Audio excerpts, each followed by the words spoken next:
Thiago Alves, we always talk about Brazilians fighting in Brazil and being at home, but no one is really at home as you are right now.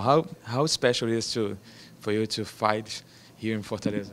It's super special, man. It's been a long time coming, and I'm excited. I'm super excited to put on a show here in front of everybody, in my hometown. When was the last time you fought here in Fortaleza? Dude, I think I was either 18 or 17. I'm not sure. I started my MMA career, I was 17, and then I left to Florida, I was 19. So I'm guessing when I was 18. So probably like 17 years ago, crazy. Back then, did you imagine your career would be this long and this successful in fighting the UFC and being one of the stars in their return here to Fortaleza? No, not at all, man. It's crazy because when I was a little kid, I started training.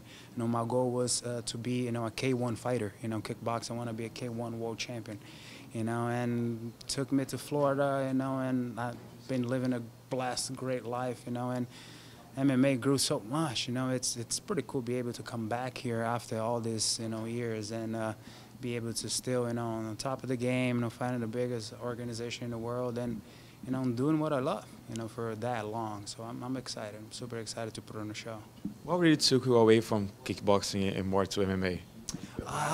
Yeah, the fact that I could hit you anywhere, on the ground, standing up. As you're trying to get up, I can hit you. Going down, I can hit you. So that kind of made me fall in love with the sport. Every time we fight, you talk about the violence, being able to punch someone as something that drives you still these days, right? Yeah, dude, it's the only place that you're actually free, right? I'm really free to be myself and really let the testosterone flow and do what I think what I was born to do. We all have that little dark side, and when that bell rings, I'm able to let that dark side, loose. And being here in Fortaleza, you're gonna. I assume you're gonna have family and friends in the arena. I should, right? you were talking about your mom finally being in arena to watch you live. How is this process? Is she really gonna be there to watch you? So she told me to get her a ticket. I got a ticket last time. She didn't go when I fought in Goiânia versus Condit. She was at the hotel with my niece praying. That's her routine. Usually when I'm fighting, my brother and my dad are watching, in the living room, and she's in the room praying, But she said this time she got a good feeling, So yeah, I get the good feeling, and she's gonna be there in the arena. So, I'm gonna make sure that she has a good time. I imagine you're even more motivation now going into this fight, knowing that your mom's gonna be there. Yeah, dude. It's always, like you don't want your mom to suffer, So I'm gonna take my time, and I'm gonna try to get him out of there, as soon as possible. Talking about the fight, you're coming off a losing skid, and you're trying to get back on track. How important is this fight for your career, not only to get the win, but for your future in the sport? I think I'm pretty happy with my career. If I stop fighting today, I'm blessed. I was able to build a beautiful life. I have a great family. My foundation is set. So I really fight because I love it. I know I have a lot of fight inside of me still, and I know I can do a lot more than I've been doing, so far. And the goal is always get a victory, be the winner, get that thrill, get that feeling, when you get your hand raised. I think that's why we fight, Yeah, of course, we fight for the money today, it's a business, but that thrill of getting your hand raised after months of preparation, nothing beats that. That's the drug that I can't find anything like it, out there. So that's why I fight. I still got the hunger. I still believe in myself. My body's feeling great at 35. I think I'm 25 right now, I feel this is the best I ever been. I finally got everything in place. Weight cut is easy. Training, it's as best as it could be. So unfortunately, the last two fights I didn't get the result, but that was the only thing. Everything else around was perfect.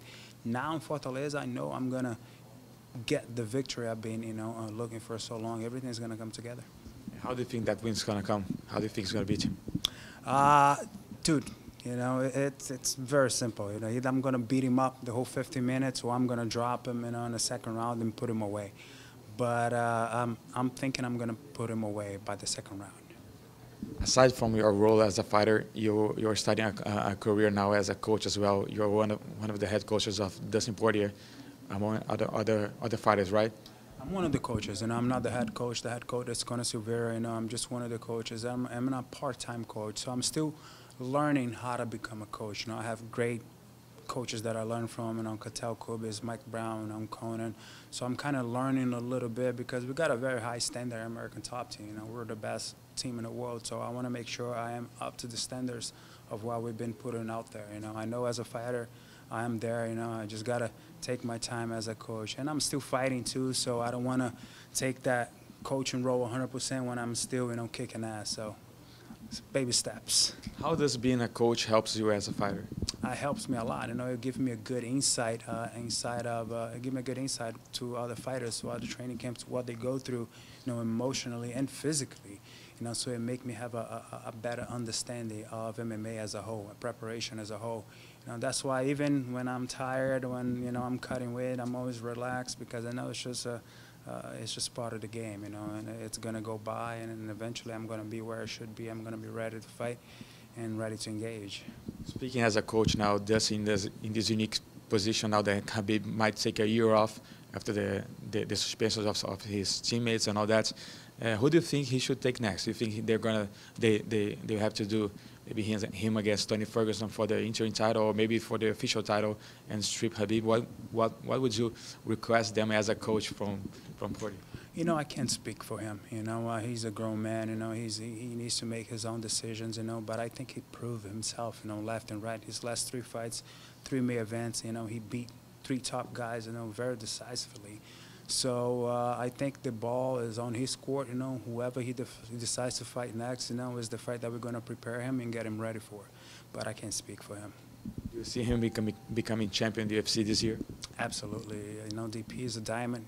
He's coming to himself right now. He gets better every day, every fight, and it's just a matter of time. I know the 155 division, it's a very stacked division, but DP, if anybody's going to be a champion in that division, DP got everything to become the next champion. So, yeah, we're going to get him ready.